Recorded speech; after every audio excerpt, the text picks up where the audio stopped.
Bayangkan sebuah pabrik kain yang tak pernah sepi pesanan. Tapi setiap gulungan yang laku dibayar dengan nyawa satu keluarga. Jika bosnya tahu tumbal terakhir justru dirinya sendiri, apakah ia akan lari atau memilih dijahit hidup-hidup oleh perjanjiannya? Hadi Wirawan selalu percaya keberhasilan berasal dari ketekunan. Sejak muda, hidupnya dihabiskan di antara gulungan tekstil, bau serat basah, serta suara mesin jahit yang beradu seperti detak jantung pabrik. Dari kios sempit di pinggir pasar, usahanya tumbuh pelan namun pasti, bagaikan benang kusut yang akhirnya menemukan pola. Sampai suatu sore, nasib seolah membuka pintu rahasia. Gudang tua itu berdiri di ujung kawasan industri lama. Bangunannya kusam, tembok retak, atap seng berkarat. Banyak orang enggan mendekat. Konon, tempat tersebut pernah menjadi pusat pemintalan pada masa kolonial, lalu ditutup mendadak tanpa penjelasan. Namun bagi Hadi, bangunan tersebut bukan lambang kesialan, melainkan peluang murah yang terlalu sayang dilewatkan. Harga pembelian nyaris tak masuk akal. Sejak kepemilikan berpindah tangan, perubahan terjadi cepat, seperti hujan deras setelah kemarau panjang. Pesanan berdatangan tanpa henti, klien lama kembali, pelanggan baru muncul dari kota berbeda. Kain produksi Hadi laku keras, bahkan sebelum selesai dijahit. Polanya rapi, teksturnya halus, warnanya seakan hidup. Istrinya, Ratna, sempat mengingatkan, keberuntungan yang datang terlalu mendadak sering membawa ekor panjang. Namun Hadi menepis kekhawatiran itu. Baginya, rasa takut hanya penghambat langkah. Malam pertama gudang beroperasi penuh, sesuatu yang janggal terjadi. Saat seluruh pekerja pulang, Hadi kembali sendirian untuk mengecek stok. Lampu dipadamkan, pintu dikunci. Namun ketika langkahnya menjauh, terdengar bunyi lirih dari dalam. Bukan suara hewan, bukan pula angin. Dentingan berirama, teratur, seperti alat pemintal kuno yang digerakkan tangan tak terlihat. Ia berhenti. Bunyi tersebut mengalun pelan, konsisten, seolah seseorang sedang bekerja tanpa lelah. Hadi berdiri kaku, dada terasa sesak. Gudang seharusnya kosong. Tak ada mesin otomatis, tak ada aliran listrik aktif. Saat pintu kembali dibuka, kesunyian menyambut. Tidak ada apa-apa, hanya gulungan kain tersusun rapi, jauh lebih banyak dibanding hitungan terakhir. Hadi pulang dengan pikiran berkecamuk. Beberapa hari kemudian, keuntungan melonjak drastis. Rekening perusahaan membengkak, hutang lama lunas, rumah diperbaiki, kendaraan berganti. Kehidupan keluarga tampak sempurna dari luar, seperti etalase toko yang disinari lampu terang. Namun perubahan lain mulai terasa. Anak sulungnya, Dimas, mengeluh lelah tanpa sebab. Wajah remaja itu tampak kusam, matanya cekung, seolah kurang tidur berminggu-minggu. Ratna mengira tekanan sekolah menjadi penyebab. Hadi memilih tidak ambil pusing. Pada malam ketujuh sejak pembelian gudang, suara itu kembali terdengar, kali ini dari halaman rumah. Irama samar menyerupai gesekan serat ditarik paksa. Hadi membuka jendela, tetapi halaman kosong. Pohon mangga bergoyang pelan meski angin hampir tak terasa. Perasaan aneh menyelinap, seperti benang tipis yang melilit perlahan, nyaris tak terasa, namun menekan. Keesokan paginya, Dimas pingsan di meja makan. Dokter datang, memeriksa, lalu menggeleng. Tubuh anak itu sehat secara medis.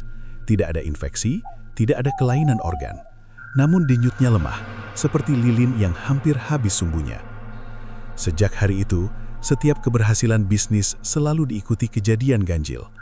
Pesanan besar datang bersamaan dengan mimpi buruk Ratna. Kontrak menguntungkan ditandai sakit kepala hebat anak kedua. Seakan ada timbangan tak kasat mata yang menuntut keseimbangan. Hadi mulai menyadari satu hal. Gudang tersebut bukan sekedar bangunan. Ia bekerja, bahkan ketika manusia berhenti. Ia menghasilkan sesuatu, namun bukan cuma kain. Ada harga tersembunyi, seperti bunga hutang yang baru terasa setelah waktu berlalu. Dan tanpa ia sadari, keluarganya telah masuk ke dalam hitungan. Di malam sunyi, saat Hadi terbangun karena suara samar dari arah gudang, ia melihat bayangan di sudut kamar. Bukan sosok, melainkan bentuk menyerupai anyaman besar, bergerak perlahan, seolah sedang merajut sesuatu dari udara. Saat itu, untuk pertama kalinya, rasa takut menembus keyakinannya, dan roda pesugihan pun mulai berputar. Sejak kejadian pingsan itu, suasana rumah berubah. Udara terasa lebih berat, seperti ruangan tertutup yang lama tidak dibuka. Setiap tarikan napas seolah membawa sisa ketegangan yang menggantung di langit-langit. Hadi merasakan itu, meski ia berusaha bersikap biasa. Dimas terbaring di kamar, matanya sering terbuka tanpa benar-benar melihat. Tatapannya kosong, seperti kaca jendela berdebu yang hanya memantulkan cahaya, bukan pemandangan. Ketika diajak bicara, jawabannya pendek, suaranya tipis, seolah sebagian tenaganya tertinggal di tempat lain. Ratna mulai gelisah. Ia menghubungi saudara, mencari saran, bahkan mendatangi beberapa pengobatan alternatif. Tidak ada yang memberi hasil berarti. Semua berkata hal serupa. Secara fisik, anak itu tidak sakit. Namun kondisi tersebut justru membuat keadaan makin menakutkan. Ketika penyebab tak terlihat, bayangan ketakutan menjadi lebih panjang. Di sisi lain, usaha Hadi terus menanjak. Setiap pagi, telepon berdering membawa kabar pesanan baru. Jumlahnya meningkat, nilainya besar, tenggatnya mendesak. Gudang bekerja seolah memiliki nyawa sendiri. Stok selalu tersedia, bahkan ketika bahan baku belum sepenuhnya datang. Karyawan mulai berbisik, bertanya-tanya bagaimana produksi bisa secepat itu. Hadi memilih diam. Ia merasa seperti seseorang yang menemukan sumur tak pernah kering. Setiap kali menimbah, air muncul lagi. Namun jauh di dasar, ada suara gemericik yang terdengar seperti bisikan, mengingatkan bahwa kedalaman selalu menyimpan rahasia. Suatu malam, Hadi memutuskan kembali ke gudang sendirian. Lampu hanya dinyalakan sebagian. Lorong panjang terlihat seperti terowongan waktu, membawa bau serat lembab dan debu lama. Di tengah ruangan utama, ia melihat gulungan kain baru. Warnanya keabu-abuan, teksturnya lebih lembut dari biasanya. Saat disentuh, permukaannya terasa hangat, seperti kulit yang baru saja terkena matahari. Hadi menarik tangannya. Ada rasa tidak nyaman, mirip ketika seseorang tanpa sengaja menyentuh benda yang seharusnya tidak dipegang. Namun rasa penasaran lebih kuat. Ia memeriksa label, tidak menemukan kode produksi, tidak ada catatan asal bahan. Ketika ia berdiri memandangi gulungan itu, suara pemintalan kembali terdengar. Bukan keras, bukan pula pelan. Irama yang pas untuk membuat bulu kuduk berdiri, seperti jam tua yang terus berdetak di ruangan kosong. Hadi berusaha mencari sumber bunyi, tetapi setiap langkah justru membuat suara tersebut berpindah, seolah mengikuti dari sudut berbeda. Akhirnya, ia keluar dengan perasaan tak menentu. Di rumah, Ratna menunjukkan sesuatu. Di ambang pintu, tergantung seutas benang merah tipis, bukan dari hiasan, bukan pula dari pakaian. Benang itu terikat rapi, seolah sengaja dipasang. Ratna mengaku tidak tahu siapa yang meletakkannya. Warna merahnya mencolok, seperti tetesan darah yang dikeringkan. Hadi menatapnya lama. Ada dorongan untuk melepaskannya, namun entah mengapa tangannya ragu. Benang itu terlihat ringan, tetapi kesannya berat, seperti simbol yang memuat makna tak terucap. Sejak benang tersebut muncul, keadaan Dimas semakin memburuk. Anak itu mulai sering mengigau. Dalam tidurnya, ia menyebut kata-kata yang tidak dimengerti, tentang ruangan gelap, suara gesekan, dan rasa dingin yang merayap dari kaki ke dada. Ratna menangis diam-diam di dapur, menyembunyikan air mata agar tidak menambah beban. Hadi mulai merasa terjebak.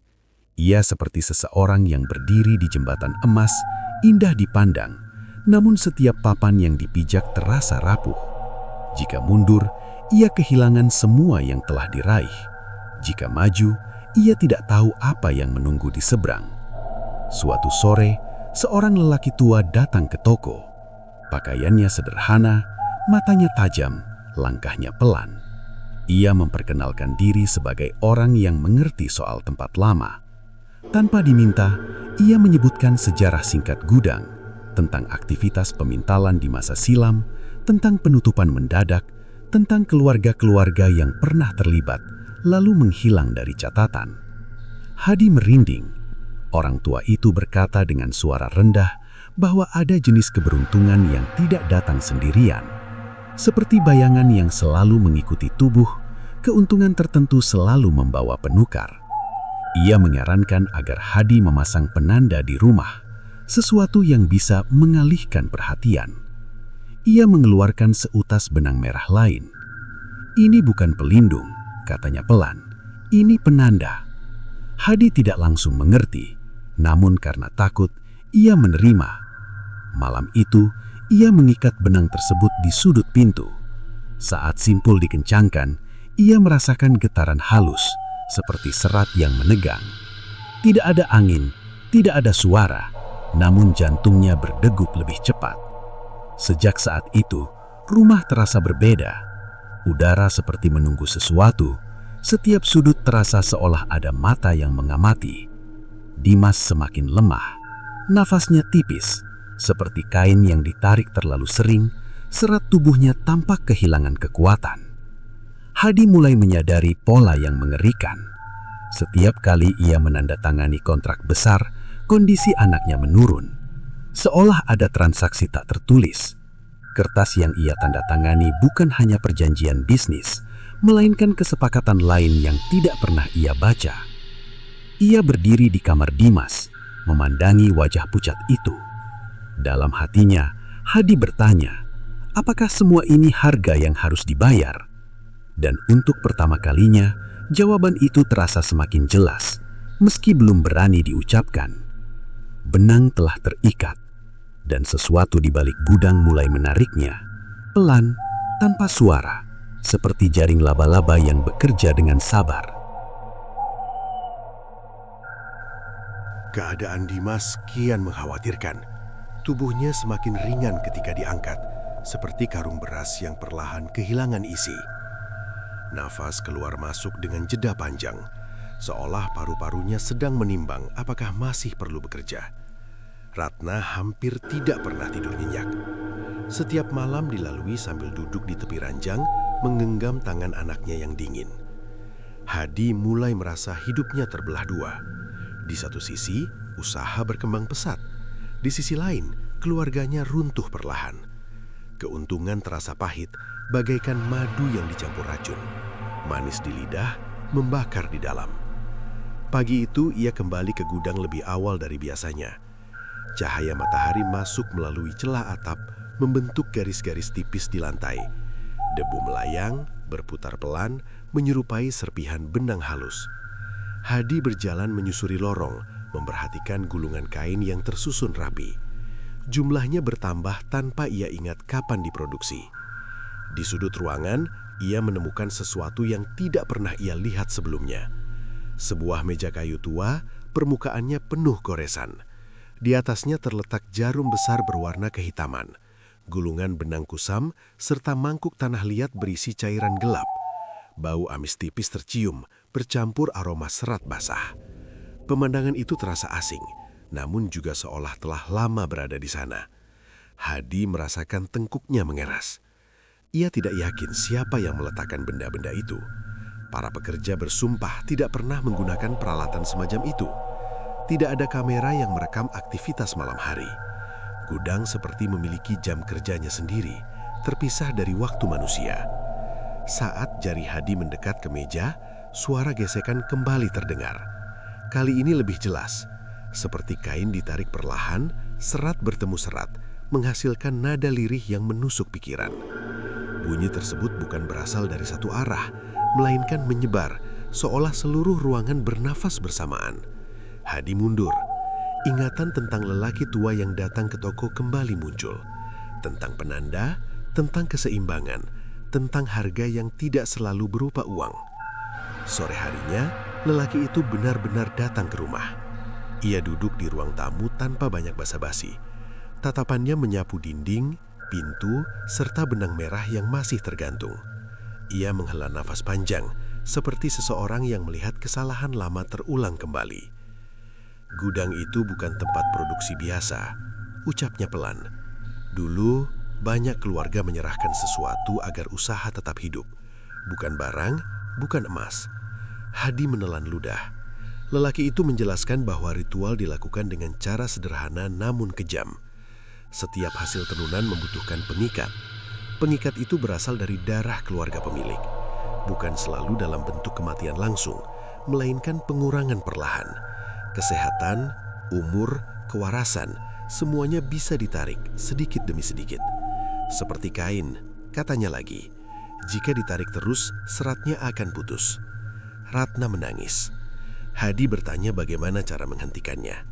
Jawaban itu membuat dada terasa kosong. Ritual hanya berhenti jika aliran ditutup atau pengganti disediakan. Gudang harus ditinggalkan, usaha dihentikan, dan satu tumbal terakhir dilepaskan agar siklus selesai. Jika tidak, penarikan akan terus berlanjut sampai tidak ada lagi yang tersisa. Malam itu, Hadi duduk sendirian di ruang kerja. Kontrak baru terletak di meja. Nilainya sangat besar, cukup untuk mengamankan masa depan bertahun-tahun. Namun di kamar sebelah, suara nafas Dimas terdengar semakin lemah. Dua dunia berdiri berhadapan, menunggu keputusan. Hadi merasa seperti orang yang berdiri di depan mesin tenun raksasa. Jika tuas ditarik, kain indah akan tercipta. Jika dibiarkan, seluruh sistem bisa runtuh. Namun ia baru sadar, bahan baku mesin itu bukan kapas, melainkan darah dagingnya sendiri. Di tengah malam, ia kembali ke gudang. Langkahnya berat, setiap pijakan terasa seperti membawa beban yang tidak terlihat. Di dalam ruangan utama, meja ritual tampak lebih lengkap. Jarum berkilat redup, benang kusam memanjang, ujungnya seolah bergetar. Hadi mendengar bisikan, bukan suara jelas, melainkan dorongan dalam pikiran, tentang betapa mudahnya melanjutkan, tentang betapa sebentarnya penderitaan dibanding keuntungan, tentang alasan klasik manusia ketika berhadapan dengan dosa. Tangannya gemetar. Ia menyadari sesuatu yang lebih mengerikan dari semua itu. Ritual ini tidak memaksa, ia memberi pilihan, dan justru disitulah letak perangkapnya. Seperti jebakan dengan pintu terbuka, korban masuk sendiri karena tergoda. Hadi pulang menjelang subuh. Di rumah, Dimas membuka mata untuk pertama kalinya setelah lama terbaring. Tatapan anak itu kosong, namun bibirnya bergerak pelan. Suara kainnya keras. "Ayah, jangan tarik lagi." Kalimat itu menghantam Hadi lebih keras dari tamparan. Saat matahari terbit, ia tahu satu hal pasti. Keputusan harus diambil. Dan apapun pilihannya, tidak akan ada jalan kembali. Di balik gudang, mesin tak terlihat terus bekerja, menunggu tangan manusia menentukan arah benang berikutnya. Keputusan tidak datang bersama pagi.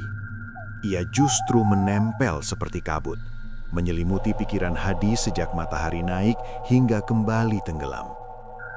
Setiap aktivitas terasa otomatis, seakan tubuh bergerak tanpa persetujuan batin.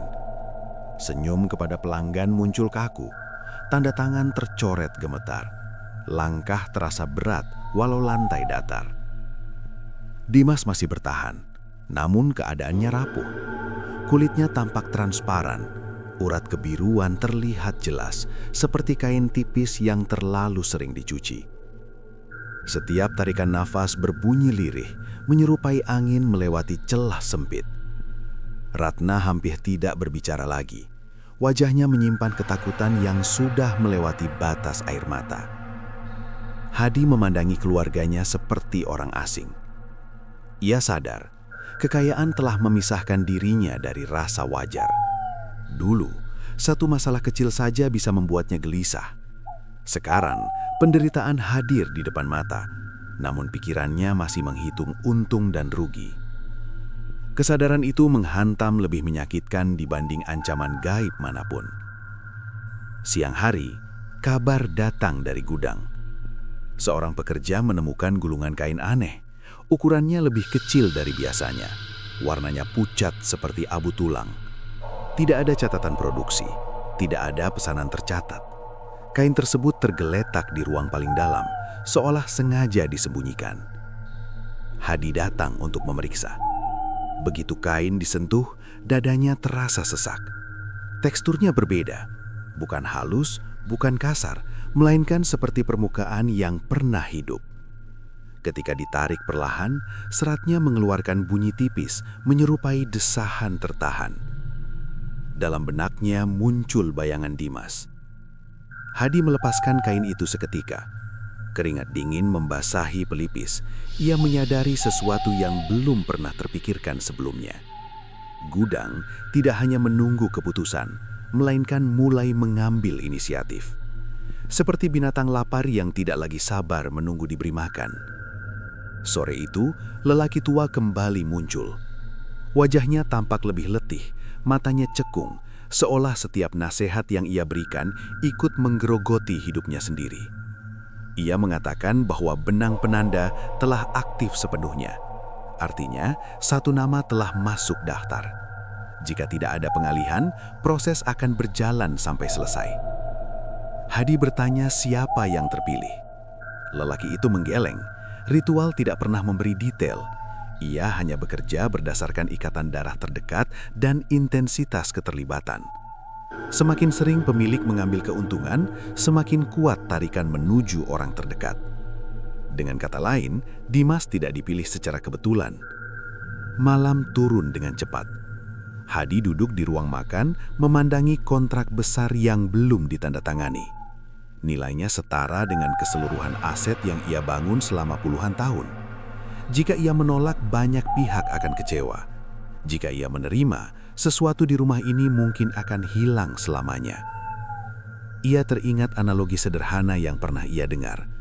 Seseorang yang menggali lubang untuk harta karun, namun setiap ayunan sekop membuat tanah di bawah kakinya runtuh. Harta mungkin ditemukan, tetapi pijakan perlahan lenyap. Ratna menghampiri. Dengan suara pelan, ia berkata bahwa kekayaan tidak lagi berarti apa-apa. Rumah besar terasa seperti sangkar. Uang hanya menjadi angka tanpa makna ketika nyawa anak dipertaruhkan. Ia memohon agar Hadi berhenti, apapun resikonya. Permohonan itu menusuk, namun bersamaan dengan itu, suara lain muncul di kepala Hadi. Suara yang mengingatkan tentang jerih payah, tentang masa lalu penuh kekurangan, tentang janji untuk tidak kembali miskin. Dua dorongan bertabrakan, membuat pikirannya seperti kain yang ditarik dari dua arah. Menjelang tengah malam, Hadi mengambil keputusan. Ia membawa kontrak tersebut ke gudang. Ruangan utama terasa berbeda, lebih gelap, lebih sempit, meski ukuran tidak berubah. Meja ritual tampak siap, seolah telah lama menunggu. Jarum besar tergeletak di tengah. Benang kusam terurai panjang, membentuk lingkaran di lantai. Hadi berdiri lama. Ia menyadari bahwa keputusan ini bukan soal benar atau salah, melainkan tentang siapa yang ia pilih untuk dikorbankan. Masa depan atau darah sendiri. Kedua pilihan sama-sama akan meninggalkan luka. Tangannya bergerak. Tanda tangan dibubuhkan. Pada saat tinta menyentuh kertas, suara pemintalan meledak memenuhi ruangan. Bukan keras, namun dalam, seperti gemuruh jauh di bawah tanah. Hadi terjatuh berlutut, kepalanya terasa dipenuhi bisikan. Di rumah, Dimas menjerit. Ratna berlari ke kamar.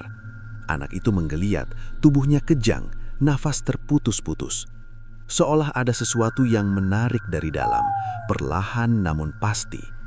Tidak ada luka, tidak ada darah, hanya kehilangan yang berlangsung di balik kulit. Hadi pulang dengan langkah terhuyung. Ia tiba tepat ketika jeritan itu berhenti. Dimas terbaring diam, matanya terbuka, menatap langit-langit tanpa kedip. Dokter dipanggil, pemeriksaan dilakukan. Hasilnya sama seperti sebelumnya, namun kali ini lebih dingin. Fungsi vital menurun drastis, kemungkinan pulih hampir tidak ada. Hadi duduk di samping ranjang. Ia menggenggam tangan anaknya, merasakan dingin yang tidak wajar.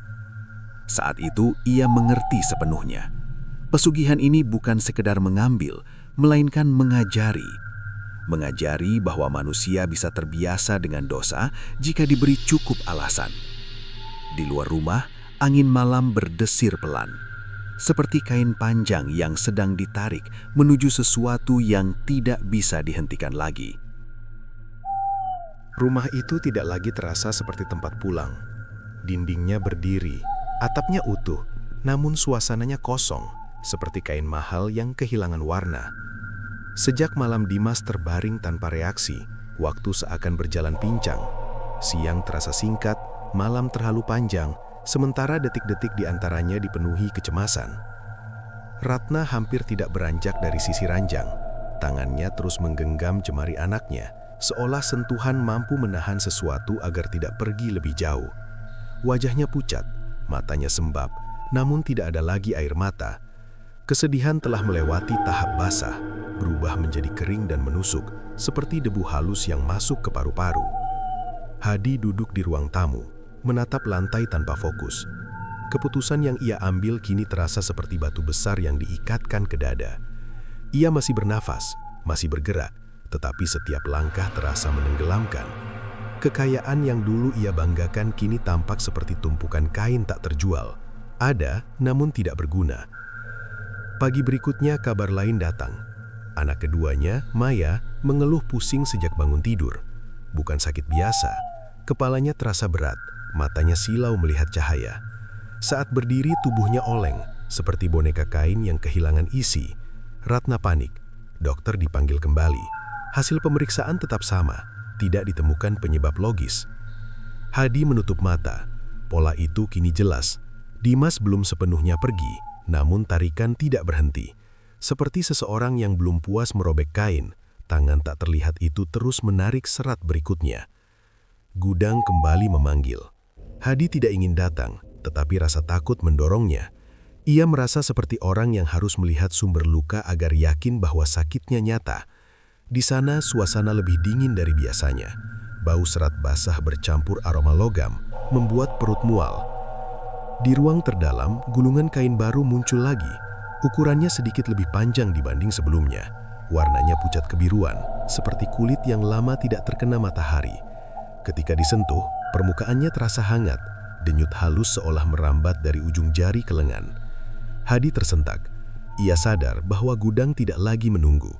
Ia bekerja sesuai kesepakatan yang sudah ditekan. Kontrak bukan hanya dokumen bisnis, melainkan pemicu yang memberi izin. Seperti pintu yang dibuka sedikit, lalu dibiarkan menganga. Sore itu lelaki tua datang tanpa dipanggil. Wajahnya semakin suram. Ia mengatakan bahwa proses sudah memasuki tahap lanjutan. Artinya satu korban tidak pernah cukup jika aliran keuntungan tetap berjalan. Setiap keberhasilan baru akan menarik ikatan lebih luas. Anak, pasangan, bahkan pemilik sendiri tidak kebal. Hadi bertanya apakah masih ada jalan keluar. Jawabannya pahit. Hentikan seluruh aktivitas, lepaskan gudang, dan terima satu kehilangan terakhir sebagai penutup. Jika menolak, penarikan akan terus berlangsung sampai seluruh garis darah habis. Seperti kain yang dipintal dari satu gulungan, jika benangnya tidak diputus, mesin tidak akan berhenti. Malam turun dengan sunyi menekan. Maya mulai demam, nafasnya cepat, tubuhnya dingin. Ratna akhirnya jatuh terduduk di lantai kamar, menangis keras untuk pertama kalinya sejak Dimas terbaring. Tangis itu bukan sekedar kesedihan, melainkan kepanikan yang meledak setelah lama ditahan. Hadi berdiri di ambang pintu. Ia melihat dua anaknya tergeletak lemah. Pada saat itu, kekayaan terasa seperti kutukan yang menempel di kulit. Ia ingin berteriak, ingin menyobek semua kontrak, ingin membakar gudang hingga rata. Namun keinginan tidak mengubah kesepakatan yang sudah berjalan. Dalam keheningan malam, suara pemintalan kembali terdengar. Kali ini bukan dari gudang, melainkan dari dalam rumah. Pelan, ritmis, seperti seseorang sedang bekerja di ruangan sebelah. Hadi mengikuti suara itu dengan langkah gemetar. Ia berhenti di depan lemari pakaian. Pintu terbuka perlahan. Di dalamnya pakaian tergantung rapi. Namun di antara kemeja dan gaun, terselip kain pucat yang belum pernah ia lihat. Kain itu menjuntai, ujungnya hampir menyentuh lantai. Ketika disentuh, permukaannya terasa hangat. Denyut halus seolah merambat dari ujung jari ke lengan. Hadi tersentak. Ia sadar bahwa gudang tidak lagi menunggu. Ia bekerja sesuai kesepakatan yang sudah ditekan. Kontrak bukan hanya dokumen bisnis, melainkan pemicu yang memberi izin. seperti pintu yang dibuka sedikit, lalu dibiarkan menganga. Ia berlari ke kamar. Maya menggigil hebat. Dimas tetap diam. Ratna memeluk kedua anaknya, wajahnya basah oleh air mata. Pada saat itu Hadi merasakan sesuatu yang belum pernah ia rasakan sebelumnya. Ketakutan murni, tanpa pembenaran. Ia sadar, selama ini ia selalu punya alasan. Demi masa depan, demi keluarga, demi keamanan. Namun kini alasan itu runtuh satu persatu, seperti kain lapuk yang disentuh air. Di luar rumah, angin berembus kencang, seolah ada tangan besar menarik benang dari kejauhan, satu demi satu, tanpa emosi, tanpa ragu. Dan Hadi akhirnya mengerti, pesugihan ini tidak hanya mengambil nyawa, ia juga mengambil kemampuan manusia untuk merasa cukup. Rumah itu tidak lagi terasa seperti tempat pulang. Dindingnya berdiri, atapnya utuh, namun suasananya kosong, seperti kain mahal yang kehilangan warna. Sejak malam Dimas terbaring tanpa reaksi, waktu seakan berjalan pincang. Siang terasa singkat, malam terlalu panjang, sementara detik-detik di antaranya dipenuhi kecemasan. Ratna hampir tidak beranjak dari sisi ranjang. Tangannya terus menggenggam jemari anaknya, seolah sentuhan mampu menahan sesuatu agar tidak pergi lebih jauh. Wajahnya pucat, matanya sembab, namun tidak ada lagi air mata.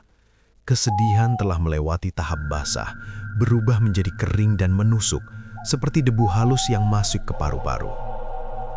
Hadi duduk di ruang tamu, menatap lantai tanpa fokus. Keputusan yang ia ambil kini terasa seperti batu besar yang diikatkan ke dada. Ia masih bernafas, masih bergerak, tetapi setiap langkah terasa menenggelamkan. Kekayaan yang dulu ia banggakan kini tampak seperti tumpukan kain tak terjual. Ada, namun tidak berguna. Pagi berikutnya, kabar lain datang. Anak keduanya, Maya, mengeluh pusing sejak bangun tidur.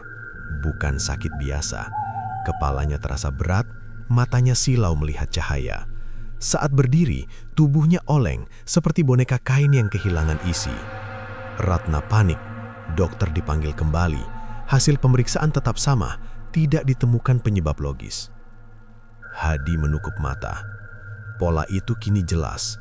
Dimas belum sepenuhnya pergi, namun tarikan tidak berhenti. Seperti seseorang yang belum puas merobek kain, tangan tak terlihat itu terus menarik serat berikutnya. Gudang kembali memanggil. Hadi tidak ingin datang, tetapi rasa takut mendorongnya. Ia merasa seperti orang yang harus melihat sumber luka agar yakin bahwa sakitnya nyata. Di sana, suasana lebih dingin dari biasanya. Bau serat basah bercampur aroma logam membuat perut mual. Di ruang terdalam, gulungan kain baru muncul lagi. Ukurannya sedikit lebih panjang dibanding sebelumnya. Warnanya pucat kebiruan, seperti kulit yang lama tidak terkena matahari. Ketika disentuh, permukaannya terasa hangat. Denyut halus seolah merambat dari ujung jari ke lengan. Hadi tersentak. Ia sadar bahwa gudang tidak lagi menunggu. Ia bekerja sesuai kesepakatan yang sudah ditekan. Kontrak bukan hanya dokumen bisnis, melainkan pemicu yang memberi izin, seperti pintu yang dibuka sedikit lalu dibiarkan menganga. Sore itu, lelaki tua datang tanpa dipanggil. Wajahnya semakin suram. Ia mengatakan bahwa proses sudah memasuki tahap lanjutan. Artinya, satu korban tidak pernah cukup jika aliran keuntungan tetap berjalan. Setiap keberhasilan baru akan menarik ikatan lebih luas. Anak, pasangan, bahkan pemilik sendiri tidak kebal. Hadi bertanya apakah masih ada jalan keluar. Jawabannya pahit. Hentikan seluruh aktivitas, lepaskan gudang, dan terima satu kehilangan terakhir sebagai penutup. Jika menolak, penarikan akan terus berlangsung sampai seluruh garis darah habis. Seperti kain yang dipintal dari satu gulungan, jika benangnya tidak diputus, mesin tidak akan berhenti. Malam turun dengan sunyi menekan. Maya mulai demam, nafasnya cepat, tubuhnya dingin. Ratna akhirnya jatuh terduduk di lantai kamar, menangis keras untuk pertama kalinya sejak Dimas terbaring. Tangis itu bukan sekedar kesedihan, melainkan kepanikan yang meledak setelah lama ditahan. Hadi berdiri di ambang pintu. Ia melihat dua anaknya tergeletak lemah.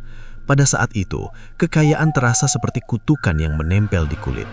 Ia ingin berteriak, ingin menyolek semua kontrak, ingin membakar gudang hingga rata. Namun keinginan tidak mengubah kesepakatan yang sudah berjalan. Dalam keheningan malam, suara pemintalan kembali terdengar. Kali ini bukan dari gudang, melainkan dari dalam rumah. Pelan, ritmis, seperti seseorang sedang bekerja di ruangan sebelah. Hadi mengikuti suara itu dengan langkah gemetar. Ia berhenti di depan lemari pakaian. Pintu terbuka perlahan. Di dalamnya, pakaian tergantung rapi. Namun di antara kemeja dan gaun, terselip kain pucat yang belum pernah ia lihat. Kain itu menjuntai, ujungnya hampir menyentuh lantai. Ketika Hadi mendekat, ia melihat sesuatu yang membuat lututnya lemas. Di permukaan kain, samar terlihat pola menyerupai wajah anak. Bukan jelas, bukan utuh, tetapi cukup untuk dikenali. Seperti bayangan di balik tirai tipis. Hadi mundur, nafasnya tersengal. Ia sadar bahwa gudang tidak lagi terbatas oleh tembok. Ritual telah mengikuti pemiliknya pulang. Ia berlari ke kamar. Maya menggigil hebat. Dimas tetap diam. Ratna memeluk dua anaknya. Wajahnya basah oleh air mata. Pada saat itu, Hadi merasakan sesuatu yang belum pernah ia rasakan sebelumnya. Ketakutan murni, tanpa pembenaran. Ia sadar, selama ini ia selalu punya alasan. Demi masa depan, demi keluarga, demi keamanan. Namun kini, alasan itu runtuh satu persatu seperti kain lapuk yang disentuh air. Di luar rumah, angin berhembus kencang, seolah ada tangan besar menarik benang dari kejauhan, satu demi satu, tanpa emosi, tanpa ragu. Dan Hadi akhirnya mengerti, pesugihan ini tidak hanya mengambil nyawa. Ia juga mengambil kemampuan manusia untuk merasa cukup. Ratna adalah orang pertama yang menyadari keanehan itu. Bukan melalui kejadian besar, melainkan detail kecil yang biasanya luput dari perhatian. Cara Hadi berdiri terlalu lama tanpa bergerak. Tatapan yang kosong seperti jendela rumah lama yang menghadap ke jalan sepi. Senyumnya masih ada, namun terasa terlambat, seolah harus dicari lebih dulu sebelum muncul. Dimas menunjukkan tanda perbaikan. Nafasnya lebih teratur, warna kulitnya tidak sepucat sebelumnya. Maya pun perlahan pulih, demam turun, mata kembali jernih. Rumah yang sempat seperti ruang tunggu kematian, kini mulai diisi harapan. Ratna bersyukur, meski rasa cemas belum sepenuhnya pergi. Namun Hadi berbeda. Ia jarang berbicara. Jika ditanya, jawabannya singkat, tepat, tanpa emosi. Gerakannya kaku, seperti seseorang yang belajar kembali menggunakan tubuhnya. Saat duduk, punggungnya tegak terlalu lama. Saat berdiri, ia seolah menunggu perintah yang tidak terdengar. Ratna mencoba menepis pikiran buruk. Ia menganggap semua ini akibat tekanan berat yang baru dilewati. Siapapun akan berubah setelah nyaris kehilangan segalanya. Namun firasatnya mengatakan ada lapisan lain yang tidak terlihat, seperti kain berlapis ganda yang menyembunyikan noda di bawahnya. Suatu pagi, Ratna melihat Hadi di depan cermin. Ia berdiri diam, menatap pantulan dirinya sendiri. Tidak ada ekspresi terkejut, tidak ada penyesalan, hanya pengamatan hening, seperti penenun yang menilai hasil kerja. Ratna memperhatikan kulit lengan suaminya. Di bawah cahaya pagi, tampak garis-garis samar, menyerupai serat halus yang tertanam di balik permukaan. Ratna menahan nafas. Saat ditanya, Hadi hanya berkata bahwa ia baik-baik saja. Suaranya datar, terlalu stabil. Tidak ada naik turun, tidak ada getar. Seperti alat musik yang senarnya ditarik terlalu kencang, menghasilkan nada tunggal tanpa variasi. Hari-hari berikutnya perubahan semakin jelas. Hadi mulai sering menghilang menjelang malam. Ia berkata harus memastikan gudang benar-benar tutup, meski usaha sudah berhenti sementara. Ratna tidak melarang, namun setiap kepergian itu meninggalkan rasa dingin di dada. Dimas, yang mulai sadar penuh, berkata sesuatu yang membuat Ratna terdiam. Anak itu mengaku mendengar suara gesekan ketika ayahnya berada di rumah. Bukan dari luar, melainkan dari dalam dinding, seperti kain diseret perlahan di balik tembok. Suara itu berhenti setiap kali Hadi masuk kamar. Ratna ingin membantah, namun kata-kata itu terlalu mirip dengan mimpi buruk yang pernah ia alami. Suatu malam, Ratna mengikuti Hadi. Ia melihat suaminya berdiri di halaman belakang, menatap ke arah gudang dari kejauhan. Jarak itu cukup jauh, namun mata Hadi fokus, seolah tembok dan jalan tidak menjadi penghalang. Ratna merasa seperti melihat seseorang yang terikat tali panjang, meski ujung lainnya tidak terlihat. Angin berhembus, membawa suara lirih. Ratna mendengarnya juga. Bukan jelas, bukan keras, namun cukup untuk membuat bulu kuduk berdiri. Irama pelan, teratur, seperti pekerjaan yang dilakukan tanpa lelah. Hadi mengangkat tangan sedikit. Jari-jarinya bergerak mengikuti pola tertentu, seperti mengarahkan benang imajiner.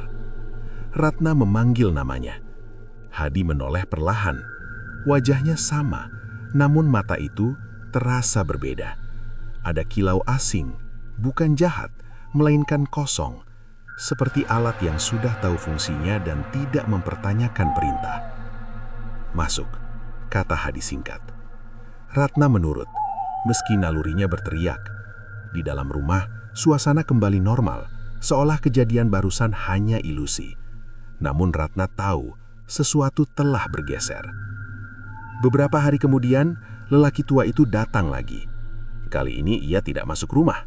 Ia berdiri di luar pagar, menatap Hadi dengan ekspresi campur aduk antara takut dan ibah. Ia berkata bahwa penahan telah terbentuk. Mesin tidak berhenti, hanya kini memiliki perpanjangan. Selama penjaga hidup, keluarga akan aman, namun harga itu terus berjalan. "Dia tidak sepenuhnya milikmu lagi," ucapnya pada Ratna. Seperti kain yang sudah dijahit ke pola lain. Ratna menolak percaya. Namun malam itu ia terbangun dan mendapati Hadi duduk di ruang tengah, dikelilingi gulungan kain yang entah dari mana asalnya. Kain-kain itu tidak menyentuh lantai, melainkan melayang rendah, berputar perlahan, mengikuti gerakan tangan Hadi. Tidak ada rasa takut di wajahnya, hanya konsentrasi. Ratna menangis tanpa suara.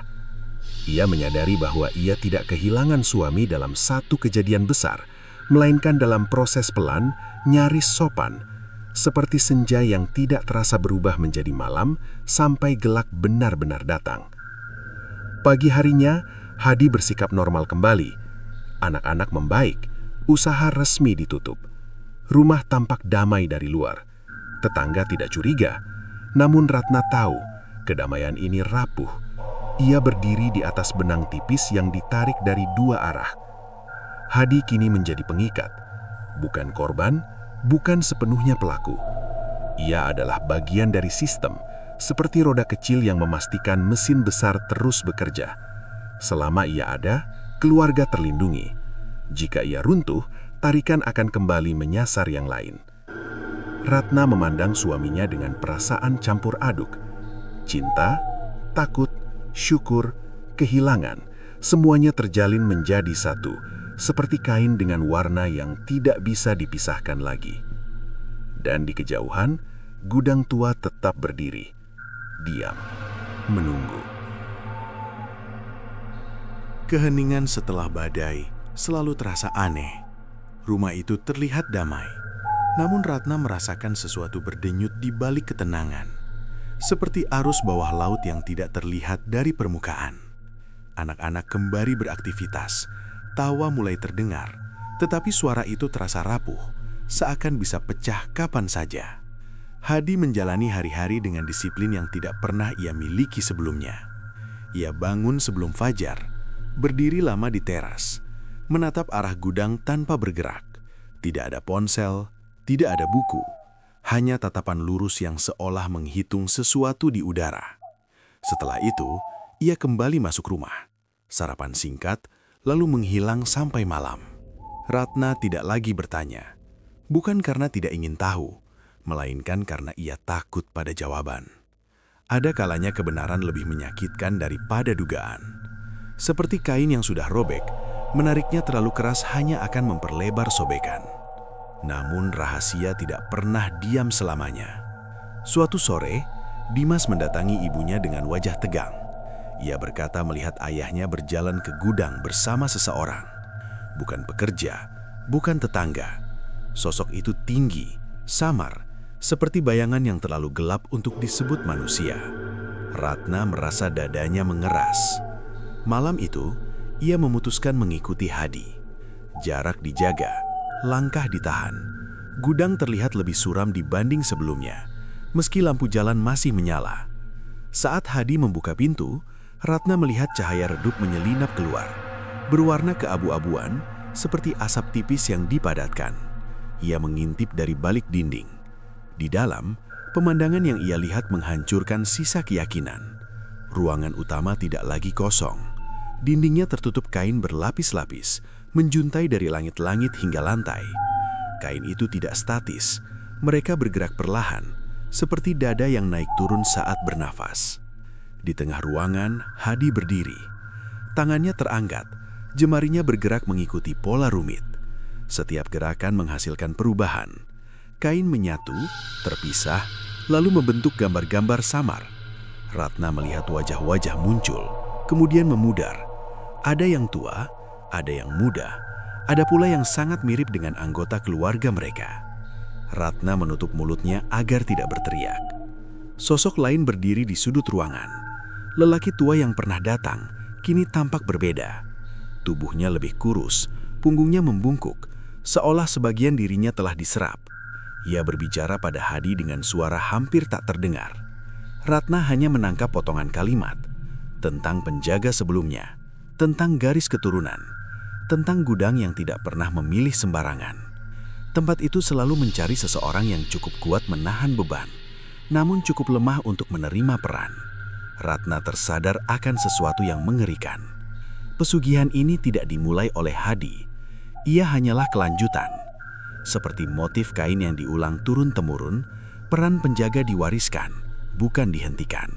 Lelaki tua itu juga dulunya penjaga, dan sebelum dirinya, ada orang lain lagi. Gudang tidak membutuhkan korban acak. Ia membutuhkan pengikat yang memiliki keluarga, karena cinta adalah jangkar terkuat. Hadi menoleh. Tatapan mereka bertemu. Untuk sesaat, Ratna melihat kilatan manusia yang ia kenal. Kesedihan, rasa bersalah, cinta yang terpendam. Namun kilatan itu cepat hilang, digantikan ketenangan dingin. Hadi memberi isyarat agar Ratna pergi. Ratna berlari pulang dengan tubuh gemetar. Di rumah, ia muntah berkali-kali, seolah tubuhnya berusaha mengeluarkan kenyataan pahit. Ia menyadari bahwa keselamatan keluarga berdiri di atas pengorbanan yang terus berjalan. Tidak ada akhir bahagia yang utuh, hanya pilihan tentang siapa yang menanggung beban. Keesokan harinya, Ratna memberanikan diri berbicara. Ia menanyakan asal-usul semua ini. Hadi tidak mengelak. Ia berkata bahwa gudang itu hidup dari keterikatan. Uang hanyalah hasil samping. Yang utama adalah kesinambungan. Selama ada penjaga, aliran stabil. Jika penjaga runtuh, mesin akan mencari pengganti, biasanya dari darah terdekat. Ratna memahami ancaman tersirat. Jika Hadi menolak peran sepenuhnya, salah satu anak mereka akan diambil. Seperti air yang mencari jalan terendah, kekuatan itu akan selalu menemukan celah. Hadi berkata bahwa perubahan pada dirinya akan terus berlanjut. Lambat namun pasti, ia akan semakin menyatu dengan gudang. Suatu hari nanti, ia mungkin tidak lagi bisa kembali ke rumah. Saat itu tiba, keluarga harus pergi jauh, memutus jarak agar tarikan melemah. Ratna menangis namun tidak memohon. Ia tahu, permohonan tidak mengubah struktur. Seperti menarik kain dari mesin yang masih berputar, usaha itu hanya akan melukai tangan. Malam itu, Ratna mengemas barang-barang penting secara diam-diam. Dokumen, pakaian, foto lama. Ia berencana membawa anak-anak pergi saat waktu memungkinkan. Tidak sekarang, tetapi segera. Ia harus menyelamatkan apa yang masih bisa dijauhkan dari jangkauan. Di luar, gudang berdengung pelan. Seperti makhluk jaksasa yang kenyang, namun tidak pernah benar-benar puas. Di dalamnya, Hadi berdiri tegak, merasakan setiap tarikan, setiap simpul. Ia tahu waktunya terbatas meski tidak tahu berapa lama. Bab ini bukan tentang akhir. Ini tentang pengakuan bahwa tidak semua kutukan bisa dihapus. Sebagian hanya bisa dialihkan, ditunda atau diwariskan. Dan semakin lama seseorang menahan beban, semakin besar harga yang harus dibayar. Di antara kain-kain yang bergoyang pelan, Hadi menunggu. Menunggu hari ketika benang terakhir akan ditarik. Fajar tiba tanpa burung bernyanyi. Gudang tekstil berdiri seperti peti mati raksasa. Pintu besi berembun, bau kanji bercampur amis. Surya melangkah tertatih, napasnya pendek, nadi berdentam. Pabrik yang dahulu memberi kilau kekayaan, kini serupa mulut gua, siap menelan apapun yang mendekat. Ia mengerti satu hal, perjanjian belum selesai, upah menunggu penutup. Di ruang pencelupan, cairan merah berkilap seperti senja beku. Mesin-mesin diam, namun dengung halus terdengar, seakan kain-kain saling berbisik. Setiap gulungan menyimpan nama, setiap serat menyimpan janji. Surya menatap cermin retak di dinding, pantulannya berganda, seolah masa lalu menatap masa kini sambil tersenyum getir. Analogi datang tanpa undangan. Laba-laba kaya selalu terperangkap jaring buatan sendiri. Jejak kaki basah mengarah ke altar jahitan. Meja panjang berlumur noda tua. Di sana, buku perjanjian terbuka, hurufnya bergerak seperti ulat. Tertulis jelas, penumbal terakhir adalah pemilik. Darah keluarga telah dibayar, rizki telah mengalir. Kini timbangan meminta keseimbangan. Surya tertawa pendek, bunyinya patah, bagai benang ditarik paksa. Bayangan bermunculan, wajah istri, anak, saudara, tak lagi menuduh, justru hampa. Mereka telah menjadi kain halus yang laku keras. Surya sadar, keserakahan bekerja seperti pewarna sintetis, murah, cepat, merusak serat dalam jangka panjang. Ia mengusap dahi, keringat dingin menetes, jatuh ke lantai, langsung diserap, seakan pabrik haus pengakuan. Dari sudut ruangan, sosok penjaga perjanjian hadir tanpa langkah. Kulitnya kelabu, mata seperti lubang jarum.